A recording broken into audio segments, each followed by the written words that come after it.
Great warriors, hello and happy Thanksgiving. We're celebrating Thanksgiving over in the United States, as you know, and you're celebrating it wherever you are in all parts of the world, and we'll be talking to you individually. We're honored to be joined on today's call by great patriots. You are really great patriots representing each branch of the American Armed Services. Melania and I want to express our profound gratitude for the extraordinary sacrifices you make to defend our nation while you're away from your families and loved ones. I hope that you'll take solace in knowing that all of the American families that you hold so close to your heart, we're all doing well. The nation's doing well, economically better than anybody in the world. We're the hot nation of the world, and it's nice to know you're fighting, and you're fighting for something that's doing well, and that's our country. I want to begin by welcoming Colonel Stephanie Barton and the men and women of the 101st Airborne Division. These are real warriors, and you have the Resolute Support Sustainment Brigade, and they are joining us from Bagram Airfield in Afghanistan, where our soldiers are providing invaluable aid in combined joint area operations throughout Afghanistan. You are doing an incredible job. A lot of progress has been made, and your courage truly inspires us all. We know what you're doing, and we watch it. Oftentimes, we're watching it every night during the news, and we know it's dangerous, and we also know that you've had an unbelievable impact. Joining us from Al-Jabar Air Base in Kuwait is the Central Command Response and Crisis Response Special Purpose Marine Air-Ground Task Force. Lieutenant Colonel Sam Howie, you are really great Marines, and you're the embodiment of honor and courage and commitment. It's incredible the job you're doing. I particularly want to congratulate you on the work you've done to crush ISIS from the air and from the ground. And really, it's big progress has been made. They're very close to being gone, and we like it that way. But you have shown incredible courage, and I have to say you've shown great leadership. So thank you very much. And Lieutenant Colonel, thank you very much, and we'll be talking to you in a little while. Happy Thanksgiving as well to Captain Pat Anafin and all of the sailors aboard the USS Ronald Reagan. Great ship. Your ship's motto is one that we embrace every day: peace through strength. That's what the motto is, and we have that motto at home. Everywhere the 7th Fleet sails, the USS Ronald Reagan is an enduring symbol of American might, American strength, American power, and really American goodness in so many ways. From the United States Air Force, we're joined by the 455th Air Expeditionary Wing, which is supporting Operation Freedom's Sentinel and NATO's Resolute Support. Brigadier General David Lyons, thank you very much, David, is the commander. And I want to congratulate you on every minute of the 455th for your outstanding work. Not only have you destroyed hundreds of ISIS, and actually far more than hundreds, and many Taliban targets, but you protect coalition ground forces throughout the region, and you protect them like nobody else. It's incredible the job you do, and I just want to thank you all for being on. And I have to say, General, it's great to speak to you by teleconference and by phone, because your reputation is an incredible one.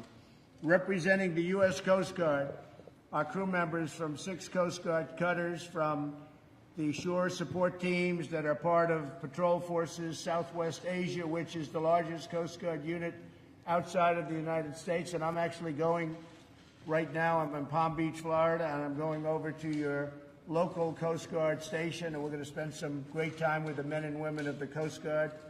They have, from a lot of standpoints, you could call it branding, you could call it whatever you want, the job they've done on hurricanes in this country. They've saved thousands and thousands of people. In fact, in Texas, they saved over 12,000 people. If you think of what that means, over 12,000 people. They went into seas, and they went into areas that nobody else would go into, and it was incredible what they've done in Texas, what they did in Florida, what they did in Puerto Rico. The Coast Guard has really become a symbol of strength and perseverance and toughness and genius, actually. It's purely genius. So hello to Lieutenant Nicholas Hartman, who is the commanding officer of the Cutter Aquanet. And I also want to congratulate Seaman Christopher Wilson on being selected for A school. That's A, like in A. That's the best, right? Seaman Wilson, you truly make us proud. Congratulations. That's a big deal. Going to that school is like going to the Wharton School of Finance if you happen to be doing what you do. And to everyone in today's video conference also, I want to thank you all for serving. Today we thank God for the blessings of having you people be our heroes, and you really are our heroes. And your families are back here, and they love you, and they respect you, and they look forward to seeing you, because you're the ones who keep America safe and strong and free. You do a job like nobody else, and it is really great respect that we all have. You are very much appreciated, like you wouldn't believe, by the American public, by the citizens of our country.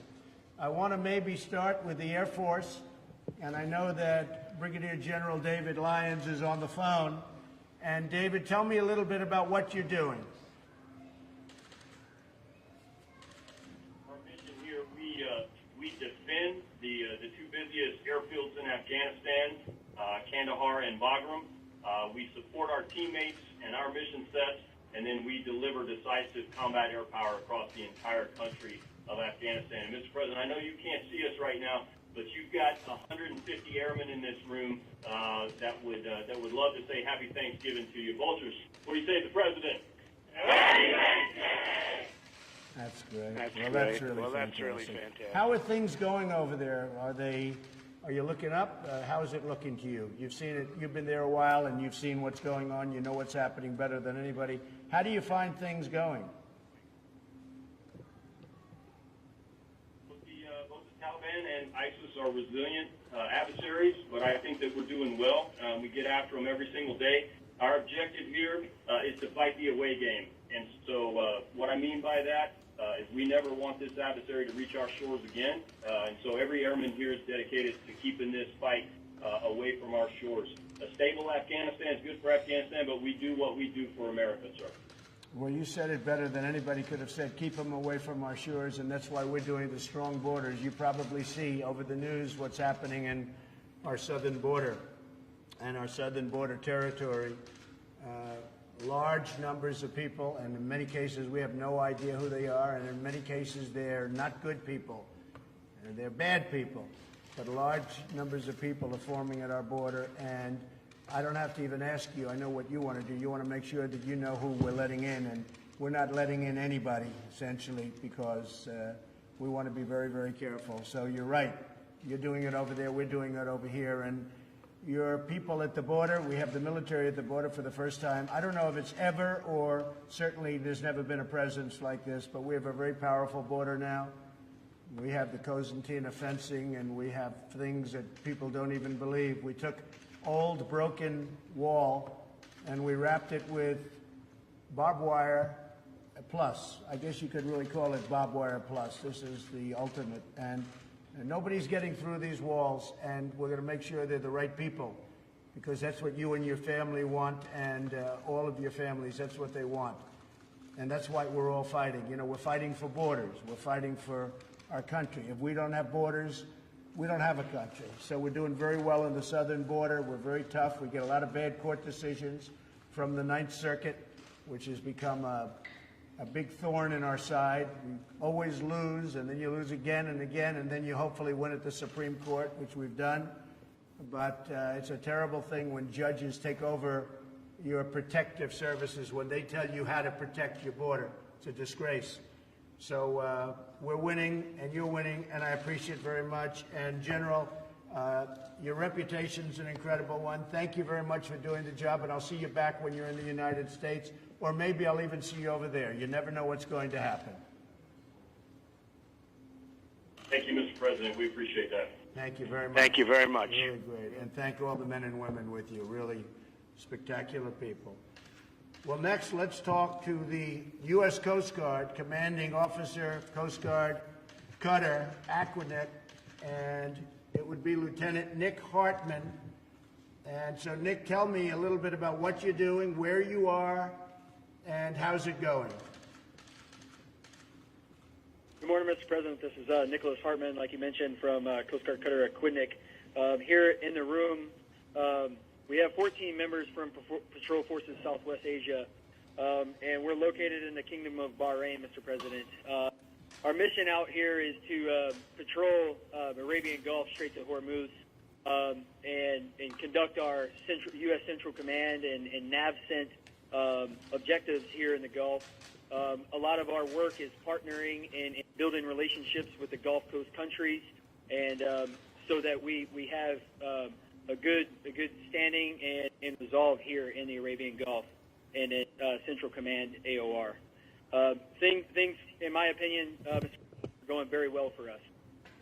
And what do you see in the region? What's going on in the region? How are they feeling about things? How are they feeling about trade? Because, you know, trade for me is a very big subject all over. We've been taken advantage of for many, many years by bad trade deals. We don't have any good trade deals. How are you finding things in the region, Nick? Mr. President, from our perspective out on the water, sir, we're seeing that there is an abundance of trade happening in the region. There are vessels moving through the Straits of Hormuz and across the Arabian Gulf on a daily basis, carrying cargo to and fro, and we don't see any issues in terms of trade right now, sir. Okay. Well, you'll keep it that way, and you know we want to have good free trade. We also want to have fair deals where we can do well too, not just everybody else. Right now, every nation in the world does well with us. We don't do well with them. So that's changing, and it's changing fast. And where you are is a big factor in that, as you know. You've been told and you've been briefed.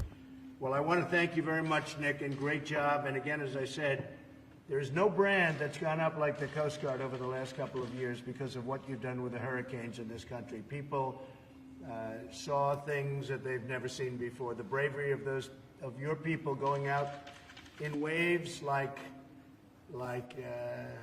you know, record-setting. It's been record-setting. The one hurricane in Texas, they say, dumped more water, and it was more violent in terms of water than anything we've ever had in the country. And you guys went out there and you did it like just a day in the office, and I really appreciate it. We all really appreciate it, Nick. And thank you very much. Thank you very much. Thank you, Mr. President, and happy Thanksgiving. Thank you. You take care of yourself. Let's go to the Army. Good old Army. We love the Army. We have Colonel Stephanie Barton, the U.S. Army. And Stephanie, tell us a little bit about yourself and where you are and what you're focused on, what you're doing. First and foremost, good morning and happy Thanksgiving on behalf of the 101st Sustainment Brigade. We're currently located in Bagram, Afghanistan. Sir, what we do for the country of Afghanistan, we're the senior logistics headquarters in theater, and it is an away game. And I will tell you, in order to fight and win the nation's wars, it's because of sustainment and logistics. And you've got highly motivated, true professionals in this room and outside this room that are truly making it happen. We support, if it's in the hands of the warfighter, it comes through us to them.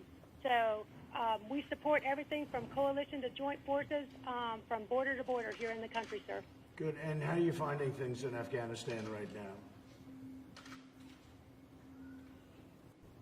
Sir, it's good. We're truly making the mission happen. When it comes to sustainment, we're responsible for all the strategic, operational, and tactical logistics. If it comes in the theater, we get it in the warfighter's hand. But we have a phenomenal team, and I can't speak enough about that, because a lot of the times the sustainment community, we're behind the scenes, which is fine. But it's a good team effort, and it takes the support by all to make it happen. So, Colonel, how many people are you commanding right now, would you say? Sir, 10,000. Wow.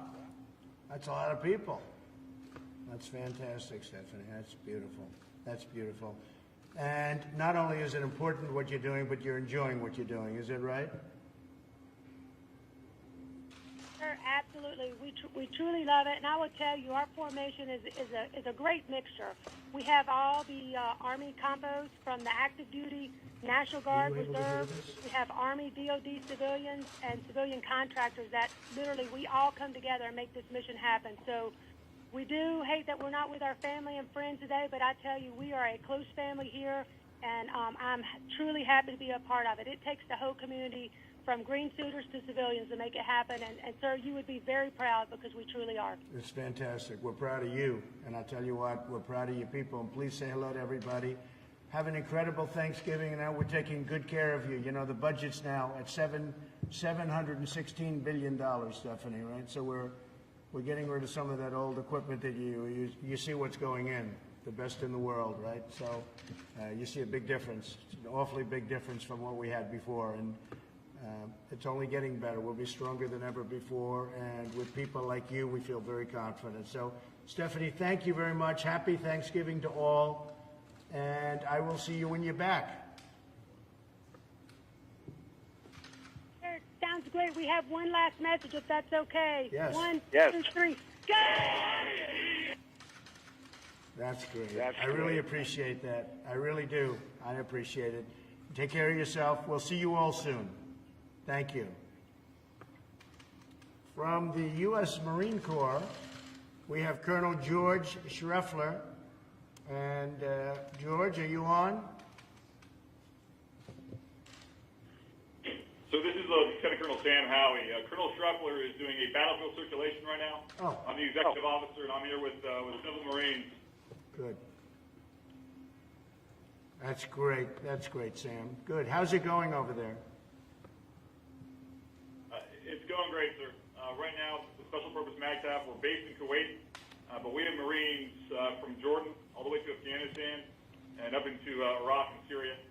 And every day those Marines are ensuring that those who would do us harm pay for it. It's pretty amazing watching these young men and women, sailors and Marines, and what they do with a smile on their face every day. And how is the progress coming, would you say? I'd say the progress is excellent, sir. We've moved throughout those areas and cleared the vast majority of those enemy forces who face us. And right now, I think we're in a good position to continue that for the rest of the year or foreseeable future. That's great. That's great. I'm hearing very good things. And they treat you good over there, I imagine, right? Do they treat you good? They're outstanding. Our partners throughout, included here at Al Jaber Air Base with the Air Force, they treat us like gold. We want for nothing. And today we had, I think everyone can agree, a fantastic Thanksgiving dinner here aboard the base. That's great. That's great. Well, they should. We're good friends, and they've been a good ally. We treat them well, and they treat us well, and a lot of good things are happening over there. People are surprised to see how fast things are turning around. But you have one of the great bases. You have something that's incredible and special. And we'll get to see you, George. We're going to get to see you very soon. And I will say, and say hello to everybody else, but I will say I want you to have a great Thanksgiving. You are, what's the time difference? What is your time lag over there? How many hours between, let's say, East Coast? Right now, sir, it's 1800 in the evening. Right. So Right. it's about a Big. hour difference between Yeah. us. Yeah. That's a pretty big That's a time pretty big difference, right? difference, right? That's a pretty big time difference. So you've celebrated. Well, listen, you just take care of yourself and say hello to the Colonel and everybody. And you're special people, very, very special people, and we're very proud of you. And give my regards to Kuwait and everybody, but a lot of progress being made. Your country is really doing well. It's really doing well, like it hasn't done before. So that's good. It's always good to be fighting for something that is working. And unlike a lot of countries, this one works well, and it's working better than ever. So we'll see you when you're back, or maybe we'll see you some other place, okay? You're out there, Semper Fidelis. Well, thank you very much. Thank you very much. Thank you. Take care of yourself. From the U.S. Navy, we have the commanding officer, Captain Pat Hannafin. And Pat, are you on the phone? Yes, sir, I'm with you. And from the over 4,800 sailors and airmen aboard USS Ronald Reagan, the nation's only permanently forward deployed aircraft carrier, we are currently in Victoria Harbor, Hong Kong, about 13 hours ahead of you. Still Thanksgiving here. And from all the sailors aboard Reagan, serving strength for America in the Indo-Pacific. We wish you a happy Thanksgiving. Well, that's great, Pat. I appreciate it very much, and say hello to everybody, and happy Thanksgiving to you. So the condition of the ship is A1? Alpha 1, sir, absolutely. Okay, good, very important. So, you know, we have another big one. The Gerald Ford is going to be joining you pretty soon. How does this compare in size and scope with the Gerald Ford? You know all about that. That's the new one, right? Yes, sir. Size and scope. A good friend of mine just left command of that. But size and scope about the same. Certainly some improvements there to the plants and a few of the radars and even the catapults and gear are slightly different as well. So Hey, Pat. Daily. Yeah, Pat, tell me about the catapult system. So on the Gerald Ford, they don't use steam, which is the first one that I've ever heard of that doesn't use steam. And I know they have some difficulties, which I'm not happy about, and they spent a lot of money. And I was just curious, the steam system is tried and true for many, many years, as long as we've had aircraft carriers. How do you find steam versus what they're doing on the Gerald Ford, which is electronic and digital, if you can believe it? Yes, sir. All of our Nimitz super carriers have been using steam for decades, and we find it pretty reliable. However, the electromagnetic catapults that they're running there offer some great benefits. Obviously, like any new piece, you got to work through the bugs, but they offer some benefits not only to stress and strain on the aircraft to extend service life and other pieces. I have no doubt we'll work through that just as we work through all of our other advancements and continue to bring it to the enemy when called to do so. So when you do the new carriers, as we do and as we're thinking about doing, would you go with steam or would you go with electromagnetic? Because steam is very reliable, and the electromagnetic, I mean, unfortunately you have to be Albert Einstein to really work it properly. What would you do? Yes, sir. You sort of have to be Albert Einstein to run the nuclear power plants that we have here as well, but we're doing that very well. I would go, sir, Mr. President, I would go electromagnetic cats. I think that's the way to go. We do pay a heavy cost for transiting the steam around the ship. Good. Okay. I like to hear that. I'm actually happy about that answer because at least, you know, they're doing what they're doing, but that's actually a very good answer. So, Pat, how are you seeing things over there? What's going on? Yes, sir. We have been flying, sailing, and operating everywhere international law allows, just as we have for decades out here, in full support of our free and open Indo-Pacific push in company with our Japanese and other allies. We've worked with the Japanese here in Keen Sword, the Australians, Canadians, so a lot of allies out here, and we are certainly their best friend and our allies and our adversaries' worst fear. And that's exactly what we want to do, is bring peace through strength to this region. Right. And you have a 6-month deployment approximately? Sir, we're a little shorter than that, but Reagan, as your only permanently forward deployed carrier, spends about half of the time each year out and about half back in getting maintenance work on it. Each of the sailors and airmen aboard spend 3 to 5 years out here with us at a time before going back to a stateside assignment.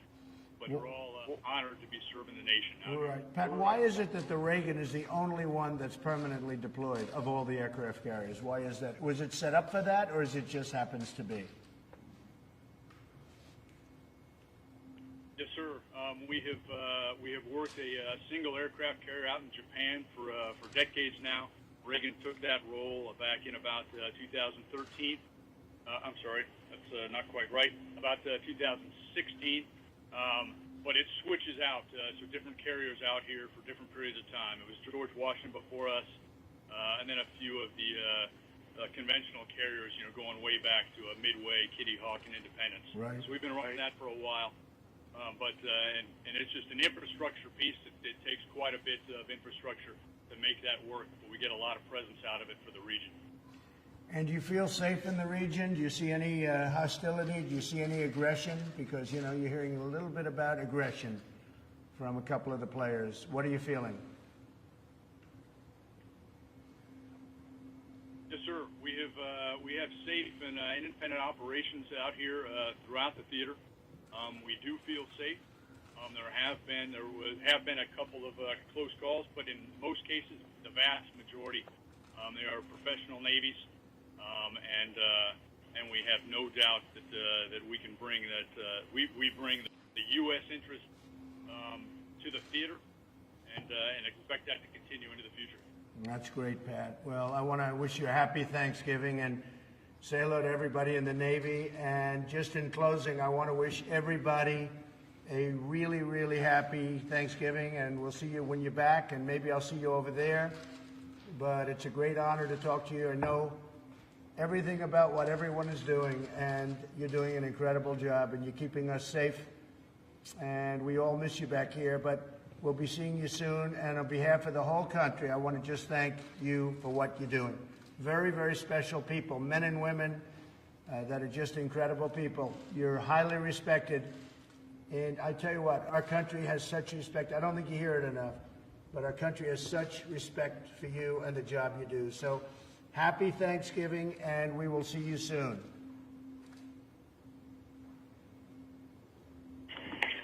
Happy Thanksgiving. Happy Thanksgiving. Thank you. Thank you all. Goodbye. Bye. Great people. They're great people. Okay? President, are you looking forward to going to Afghanistan or going to the Middle East? We're going to do some interesting things at the appropriate time. We'll be doing some very interesting things. Excuse me? Do you have a sense of when the trip might be? I do, but I can't tell you. You're the last people I can tell. How is everything in Florida doing? Okay.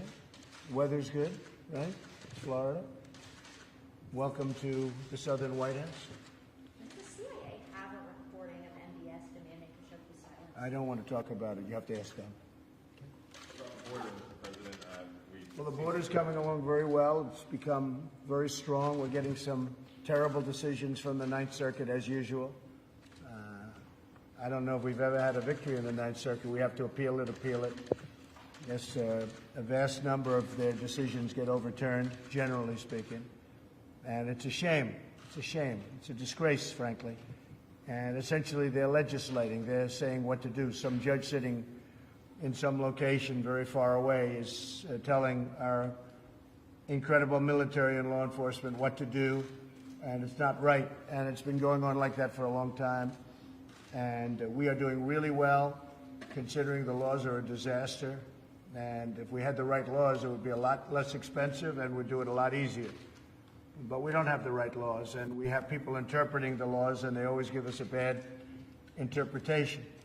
So hopefully we've shown some light on the Ninth Circuit. I know that Chief Justice John Roberts, has been speaking a little bit about it, and I think and I have a lot of respect for him. I like him and I respect him, but I think we have to use some common sense. This Ninth Circuit, everybody knows it. It's totally out of control.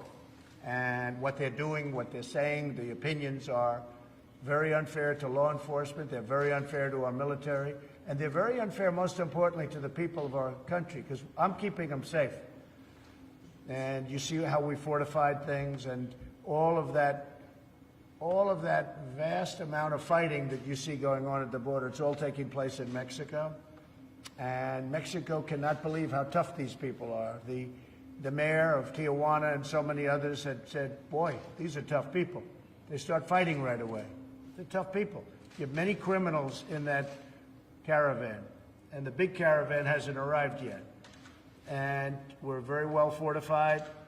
We have fencing and walls like very few people have. We've been able to do it rather quickly. Cosentino wire, and so many other things are there now that they didn't have. And they're not coming through. We're not letting criminals into our country. Got to come in legally. You have to come in through a process. And we want people to come in because I have many, many companies moving back into the United States. They're opening up car plants. They're opening up factories all over the country. The United States is booming. We have the lowest unemployment we've essentially in most groups ever had. So we have a lot of good things happening. We need workers, but they have to come in legally. We want them to come in, but they have to be people that want to work and want to do a great job for our country. They come in through a merit system. They have to come in. Right now, under the Democrats, they don't have a merit system. They want open borders and people can just flow in. You have tremendously dangerous people in those caravans.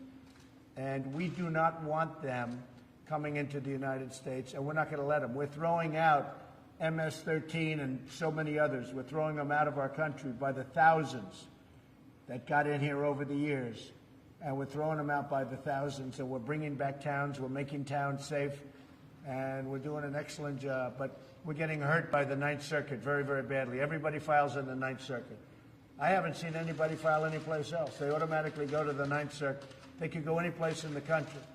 And I think we're going to have to stop that somehow. The judges are going to have to get together, or Congress is going to have to get together and stop it, because they're taking advantage of our country by filing consistently and always, just about, that I see, in the Ninth Circuit. Even our legislation that we did have passed, it failed in the Ninth Circuit, it failed in the Ninth Circuit appeal, it then won in the Supreme Court.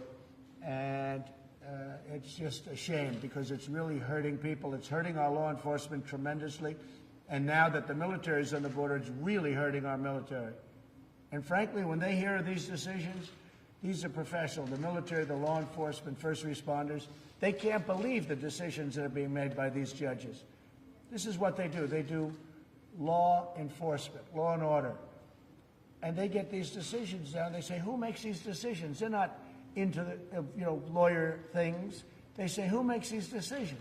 Who are the people that are giving these decisions that are going to make it unsafe for us, meaning law enforcement and military, and making it unsafe for the United States? So despite that, we have a very powerful border, and a lot of good things are happening. Mr. President, are you concerned that by not punishing Saudi Arabia more, it could send a message to other world leaders that they can do as they please and America could be weak in their eyes? No, not at all. Saudi Arabia has been a long-time strategic partner. They're investing hundreds of billions of dollars in our country. I mean, hundreds of billions. They're keeping the oil prices low. I see that yesterday, one of the papers, I was blamed for causing traffic jams because I have the oil prices so low. Well, I have the oil prices low because I'm jawboning them and others all the time to keep them low. Nobody ever did that. No president ever did that. And gasoline is now at a very low number. But I actually got even beat up for that, where they said the president has the gasoline so low that he's causing traffic jams. Can you believe this one? I said, that's one nobody ever thought of. So anyway, no, but I'll always, let's have some traffic jams. We want low oil prices. And Saudi Arabia's really done a good job in that respect. They pumped out a lot more oil than was going to be pumped out when I called them about 4 weeks ago. And if you look at oil 4 weeks ago, it was at 82, 83, and it was going up to 100 a barrel. That would have doubled your prices and even tripled your prices at the car for gasoline. And instead, you have very low gas prices all over the country. That's because of what I did, and Saudi Arabia helped us. But very importantly, they're investing billions of dollars. They're buying their equipment from us. And remember this, they don't have to buy it from us. They can buy it from Russia, and they can buy it from China. They make very good equipment. They don't make as good equipment as we make. Nobody does, nobody even close. But they make very good equipment. So they can spend that money in Russia and China and other places, and that is not acceptable. But the CIA, Mr. President, concluded with confidence that India... They didn't conclude. No, Josh, they didn't conclude. I'm sorry. Do you think they did not? Josh, no, they didn't conclude. They did not come to a conclusion. They have feelings certain ways, but they didn't. I have the report. And you can ask Mike, they have not concluded. Nobody's concluded. I don't know if anyone's going to be able to conclude that the Crown Prince did it. But I will say this, I don't know. I don't know. But whether he did or whether he didn't, he denies it vehemently. His father denies it, the king, vehemently. The CIA doesn't say they did it. They do point out certain things, and in pointing out those things, you can conclude that maybe he did or maybe he didn't. But that was another part of the false reporting, because a lot of you said yesterday that they said he did it. Well, they didn't say that. They said he might have done it. That's a big difference. But they're vehemently denying it, and we have hundreds of thousands of jobs. Do people really want me to give up hundreds of thousands of jobs? And frankly, if we went by this standard, we wouldn't be able to have anybody as an ally, because look at what happens all over the world. But then you could also take a look at Iran. Take a look at Syria, where, millions of people have been just slaughtered horribly, horribly. You take a look at what's going on in Iran and the vicious situation that's taking place there and the number of people that are being killed and slaughtered. You take a look all over the world. We're not going to be able to let's not deal with anybody. The fact is that Saudi Arabia is tremendously helpful in the Middle East. If we didn't have Saudi Arabia, we wouldn't have a big base. We wouldn't have any reason, probably. I mean, if you look at Israel, Israel would be in big trouble without Saudi Arabia. So what does that mean? Israel's going to leave? You want Israel to leave? We have a very strong ally in Saudi Arabia. We have an ally that said they did not commit at the top level, the Crown Prince, the King. They did not commit this atrocity, and it's an atrocity. It's a terrible thing. I dislike it more than you do. But the fact is, they've been a very strong ally. They create tremendous wealth. They create really tremendous number of jobs in their purchases. And very importantly, they keep the oil price down. If you want to see a global depression, all you have to do is lift the oil price $50 a barrel, which could happen very quickly once we lose that relationship. So I hate the crime. I hate what's done. I hate the cover-up. And I will tell you this, the Crown Prince hates it more than I do, and they have vehemently denied it. The CIA points it both ways.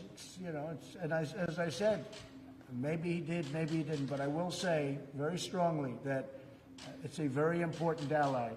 And if we go by a certain standard, we won't be able to have allies with almost any country. Okay? Who should be held accountable? Maybe the world should be held accountable, because the world is a vicious place. The world is a very, very vicious place. You look at what's happening in China, and you look at what's happening in so many different countries. I could name many countries. You look at what's happening with terrorism all over the world. That's the other thing with Saudi Arabia. They really are. They're putting up tremendous amounts of money to actually fight terrorism. Now, they were a part of terrorism, and nobody's going to try and justify that. They were a big part of it. But they're spending a lot of money, and they're opening up, and they're doing a lot of things that are very good. They're really opening up that country for a lot of good. Until this happened, there were a lot of people saying a lot of good things about the Crown Prince. So he strongly denies it. He vehemently denies it. And my policy is very simple. America first, keep America great again. And that's what I'm doing, and we're doing better than anybody thought even possible. Yes, ma'am. Sir, you've been talking to the troops. I'm wondering if To who? The troops today. Yes. I'm wondering if you can tell us at what point do you want to withdraw troops from Afghanistan?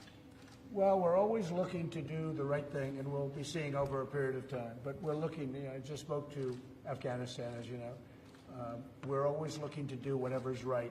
We're in very strong negotiations in Afghanistan right now, which a lot of people don't know about. This may be the first, but we are in very, very strong negotiation in Afghanistan. We'll see what happens. If something happens, that would be a great thing. I'd be very happy about that.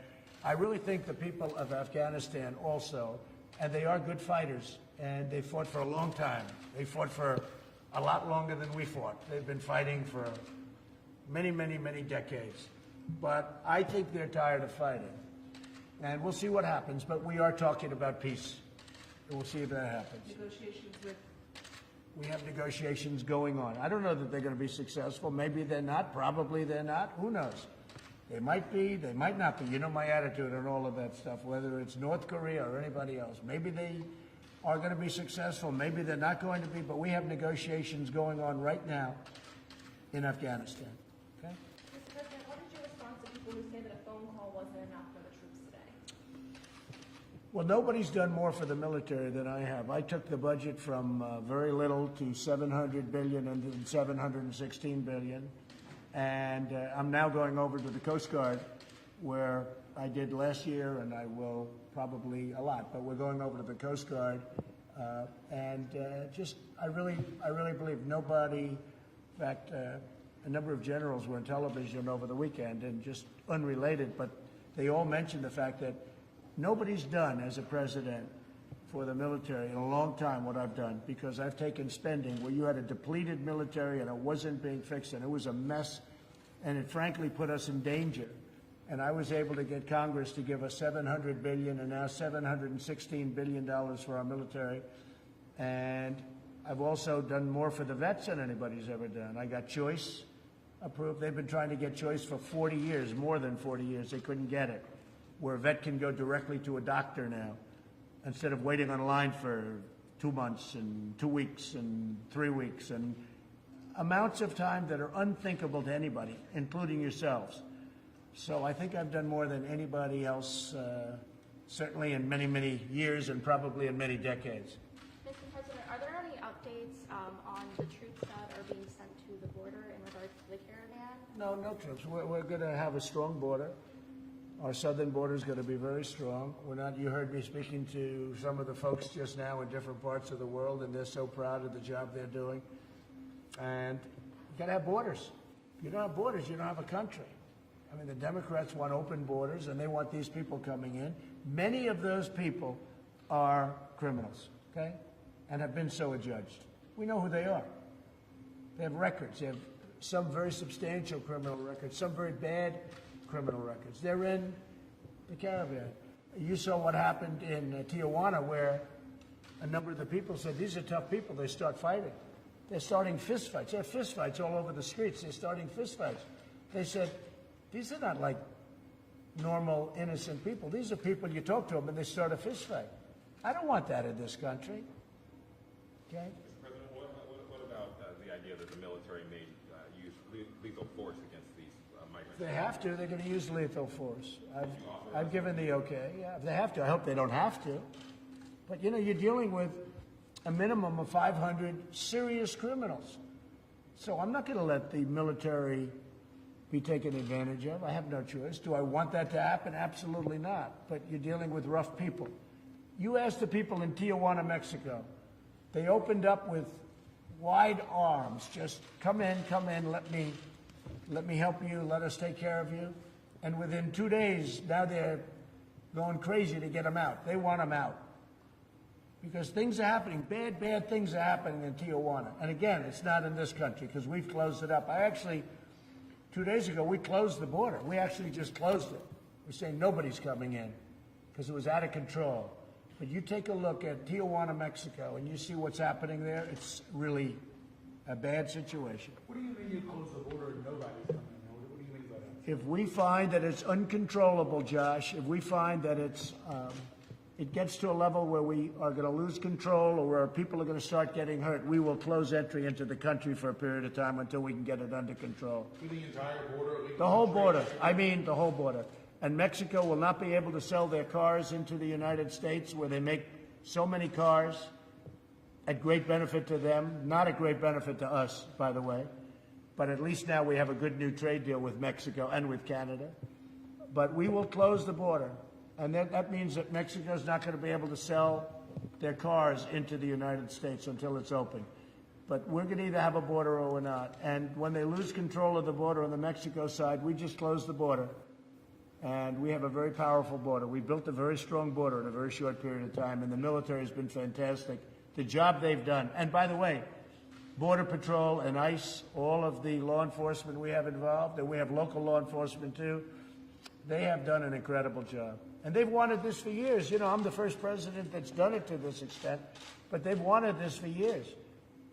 And some of the presidents, I guess they didn't care, or they wanted open borders. I don't think they wanted open borders, because most of them, if you go back to 2006, they all approved essentially a wall, a very powerful fence, which is pretty much the same thing. But in 2006, if you look, Obama, You look at Hillary Clinton, you look at Schumer, all of the people that are standing up protesting. They think it's good for them politically. See, I think it's very bad for them politically. I think the fact that they're weak on the border is very, very bad for them politically. But, you know, I've only been a politician for 3 years, so maybe they know better than me. Is there going to be a government shutdown over this wall in December? Could happen, yeah, over border security. The wall is just a part of border security, a very important part, probably the most important part. But could there be a shutdown? There certainly could, and it will be about border security, of which the wall is a part. Do you think Secretary Nielsen is doing a good enough job? Well, she's in there trying, I'll tell you. It's a tough job. I mean, yesterday she gets a ruling that things that we were doing, a judge that knows nothing about it decided to take law enforcement into his own hands, and he gives a ridiculous ruling. So we'll appeal it. But it makes the job harder. We're still doing the job perfectly. But it makes the job harder, and it makes the job more dangerous. Because a judge made a ruling that was shocking. Okay? Just to be clear, going back to the idea of shutting down the border, what would it take for you to reach that step and want to do that? Well, I've already shut it down. I've already shut it down for short Are periods. you talking about that one border? No, yeah. I've already shut down parts of the border because it was out of control with the rioting on the other side in Mexico, and I just said shut it down. What does that look like in practice? What? What does that look like in practice to shut down the border? You see it. I mean, it took place 2 days ago. Did you have to sign an order? Is there any? Yeah, they called me up and I signed an order. Can we get a copy of that? You don't need it, don't worry. It's not that big a deal, but maybe to some people it is. What we want to do is we want to have a strong border. We want to have people come into our country. I want to have a lot of people come in. We need them. But they have to come in through merit, and they have to come in legally. They have to come in legally. You know, we have a lot of people, millions of people that have been waiting online for years to become citizens of our country. Great people. They went through a whole process. And then these people come in and they think they're just going to walk in and it's a very unfair thing to all of the people that have been waiting online, in some cases for many years, because they've done it right, but they don't think they've done it right because they said, well, how can we do it right? And we go through this very complicated legal process, and they have lawyers and everything else, and then you have people rushing through the border, and they're supposed to stay. It's not happening with me. We've been very tough on the border. I mean, the problem that we have is that I've created and helped create a country that's doing better than it's ever done economically, so a lot of people are coming up here because their countries are not doing well. And perhaps for a reason. But whatever that reason is, their countries are not doing well. Okay, a couple of more. Anybody else? What about a Yes, ma'am. How prepared are you for this meeting with President Xi? How are you preparing for it, and how confident are you? I'm very prepared. I've been preparing for it all my life. You know, it's not like, oh, gee, I'm going to sit down and study. I know every ingredient. I know every stat. I know it better than anybody knows it. And my gut has always been right. And we're doing very well. And I will tell you, China very much wants to make a deal. China has been taking advantage of the United States for many, many years. They have taken out $400, $500, and $600 billion a year. That doesn't include the theft of intellectual property, which has been horrible, what they've been doing. And, you know, it's not a question of preparing. I think I prepared for this meeting. I had a meeting literally right in that corner with President Xi. We have a great relationship. I like him a lot. I think he likes me. He probably likes me less now than he did before we did what we're doing. But we've picked up trillions of dollars in value, and China has lost trillions of dollars in value since I'm president. Trillions, many trillions of value. And we've picked up many trillions of dollars in value. And we are a true economic power, far greater than we were before I became president. We are an economic power that is far greater than we were. When I took over, we were teetering. We were in bad shape. We were going down to -4, -5, -6% in GDP. Instead, last quarter we hit 4.2%. And we are doing very well. I can say this, China wants to make a deal very badly. Do you think it's going to happen? Because of the tariffs, because right now on $250 billion, they'll be paying as of January 1st, 25%. And in many cases, they're already paying 25%. On the rest that they're not, they're paying 10%. But the 10% goes to 25% on January 1st.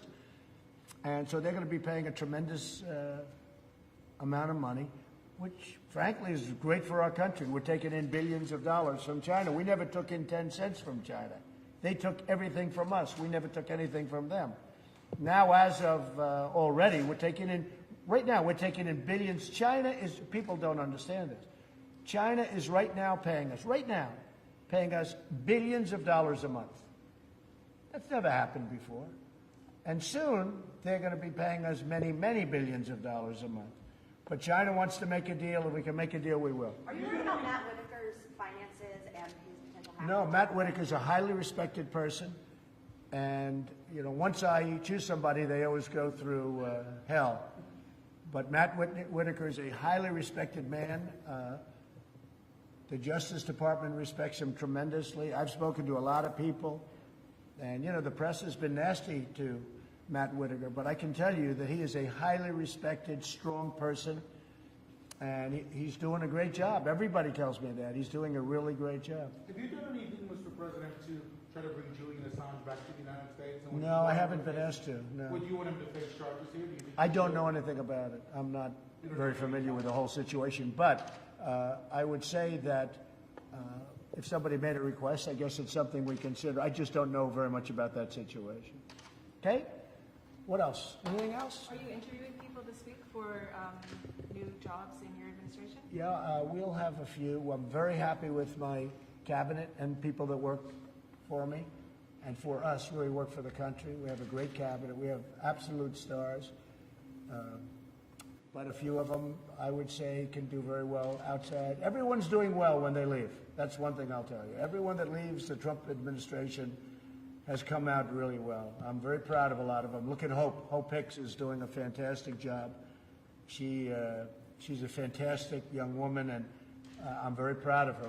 Look how she's doing. She's become a very important person in the outside world. And we have many such people where they work here for a year and a half or for a period of time, and they go outside and they do really well. Many of them. So, and that's what I want. I want to see. There's always a lot of change. Yeah, I'll probably be changing a couple, maybe a few, but very little. Overall, we're very happy. Are you doing interviews this week for that? Yeah, I'm doing interviews this week. I'll do interviews as we say in the Southern White House. People like doing interviews here. What jobs are you interviewing for, Mr. President? Well, I'll let you know. But you'll be seeing. I know. Maybe I will. Have you talked to Ivanka about her emails? Yeah, I have, actually. And very innocent, a short period of time, very early on. There was no deletion of emails like the 33,000 plus probably another 100,000 that Hillary Clinton did after she got a subpoena. There was no bleach bit. There was no anything, just innocent emails. There were no classified emails. A much different deal. It's another fake news story. And she did transition out. She was a private person, and then ultimately she transitioned out from private to government. And I believe all of her records are in the Historical Society, the historical records.